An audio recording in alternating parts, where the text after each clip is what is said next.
Electrical extension cords are a really useful tool. Everyone has probably used them within the last few months. They're simple, cheap, portable, and instantly solve problems. And if you're using a power station, a generator, you're probably going to be using an extension cord. But there are problems with extension cords that a lot of people don't think about.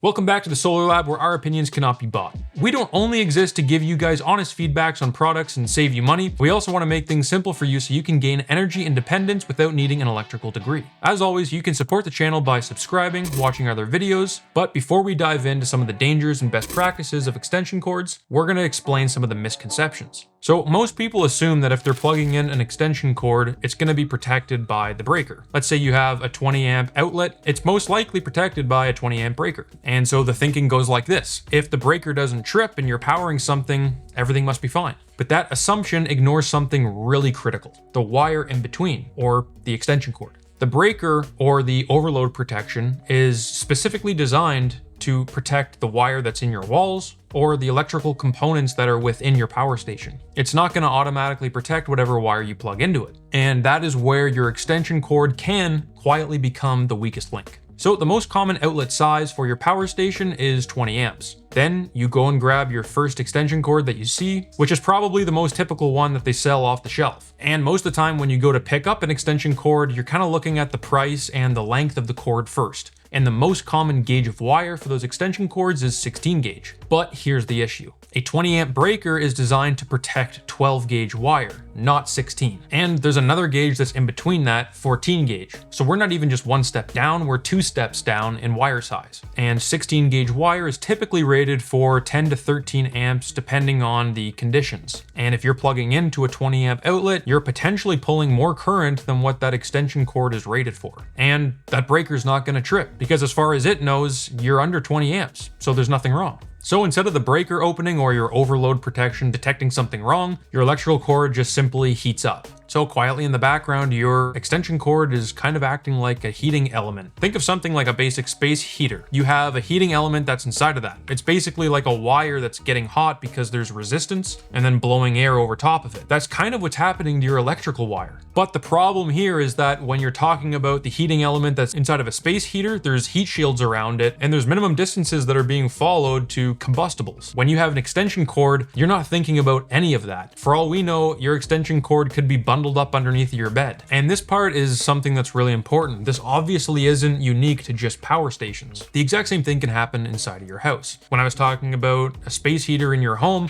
could be chances that you're running a space heater with an extension cord. The breaker is only designed to protect the wire that is inside of your walls. It has nothing to do with any wires that you add afterwards. But even though it's not just synonymous with power stations, we do find that extension cords are used more often when you are using a power station. Now, I want to explain an example where it makes it even more dangerous, and a lot of the times this is what people are doing and they don't even know it. The longer that an extension cord is, the more resistance that it has. And with more resistance, you have more heat. And if that cord is on a spool or wrapped up tightly, that heat has nowhere to dissipate. And quite commonly, a lot of electrical cords are sold in a wrap. In some situations, you might have a large coil that is retractable, and you might only pull out a tiny little bit. You could have 100 feet of cord all bundled up in one coil that has a lot of current that's running through it that it's not designed to handle. That loop will trap the heat and the temperature rises fast, and then the insulation might fail. And this isn't theoretical, it's actually a common cause of electrical fires. And this really becomes a bigger issue in cabins, sheds, tiny homes, workshops, where people might just use extension cords as kind of their permanent wire setup. And they might run them through walls, through floors, behind the insulation where you can't even see them. Even though that definitely works, it's also against the code. You actually can't have extension cords running through walls. It doesn't mean that if you have it running through a wall, it's going to immediately damage something.